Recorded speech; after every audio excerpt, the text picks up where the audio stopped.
Hey, what's going on, guys? So Fulham have completed the signing of Portugal international João Palhinha from Sporting Lisbon on a 5-year deal. To say I'm flabbergasted about this move would be an understatement. Palhinha has been an absolute rock for a Sporting Lisbon side who won their first league title in 19 years and have regularly been competing in the Champions League. I've got a fair few mates who support Sporting, and all of them to a man reckon he's their most important player, so to lose him for only 17 million quid in this current climate is a dagger blow. With no disrespect to Fulham, a club I personally like and always wish well, I fully expected him to make a move to a bigger side competing for silverware. Even Wolves, who he was heavily linked with, were a push, but I could see why given their Portugal connection through Jorge Mendes. However, to pull this off as a newly promoted side is staggering, and all involved in the transfer deserve huge credit for their efforts.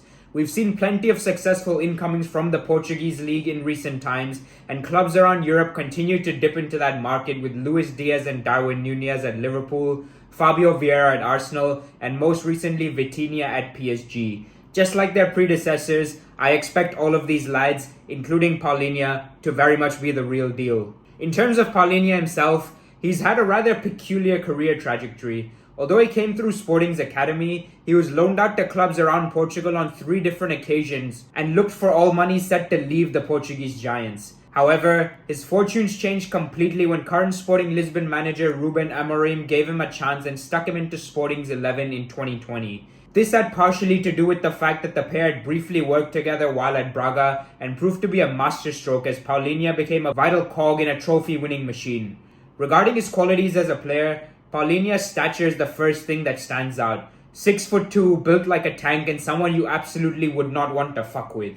He's an old school defensive midfielder who will sniff out danger, make lots of interceptions, and fly hard into tackles. He's aggressive and physical in duels both on the ground and in the air, which will no doubt put him in good stead for the rigors of English football. His physical presence breaks up play throughout the 90 minutes, and there's no player better in Europe at disrupting moves with intensity than he is. Additionally, he's got good positional sense and a hell of a long-range pass in his locker, a trait that can alter the entire tempo of a game in an instant. There are, however, deficiencies in his game. His range of passing as well as vision is limited, and he lacks pace to cover ground quickly, which are perhaps compensated by his tactical nous. Rather surprisingly, it appears he's had self-confidence issues in the past. Ruben Amorim said, "I have to tell Palhinha many times that he's a very good player. More than technical details, I constantly need to get into Palhinha's head that he's a special talent," which quite clearly illustrates that Marco Silva's man management will be key in ensuring Palhinha plays to his full potential. Fernando Santos has clearly been successful in this endeavour while in charge of Portugal, as Palhinha, alongside Renato Sanchez, were the shining lights of an average Euro campaign in which Ronaldo's goals predictably took all the headlines.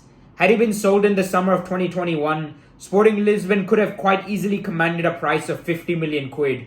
Palhinha has, however, had a bit of a stop-start campaign ever since due to injuries which, while not being severe, have slowed down his meteoric rise ever so slightly. Taking all of this into account, he's a great fit for Marco Silva's 4-3-3 system and will slot into the base of midfield like a glove, a position that Fulham have been crying out for a very long time. He's accustomed to playing in a 3-4-3 formation with Sporting, but has shown complete flexibility while representing other sides. While he may not have the audacity of a Ruben Neves or a Jean-Michel Seri, the man is extremely reliable and will ensure all the basics are carried out to the very highest level. Given survival is the name of the game next season, his ball-carrying abilities will prove to be a handy skill for a side that could find themselves with their backs against the wall on many an occasion.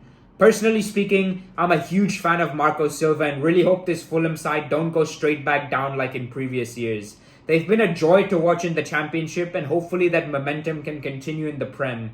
There's rumours knocking about that this will be the first of about 8 or 9 signings, and if that's the case, I'll be having to make more videos than I'd care for. As the title suggests, I firmly believe this fella could be the best of the lot, and it'll be nice to have someone at Craven Cottage who will likely be starting for one of the tournament favourites at this year's World Cup. Cheers for tuning in, guys. If you enjoyed the video, please do consider giving it a like and subscribe for more footballing content. Apologies if I wasn't quite as high energy as I usually am. I'm down with a bit of a flu, as you can probably tell by my voice, but hopefully it's nothing too serious. Have a great week ahead, and I'll catch you tomorrow with another video. Peace.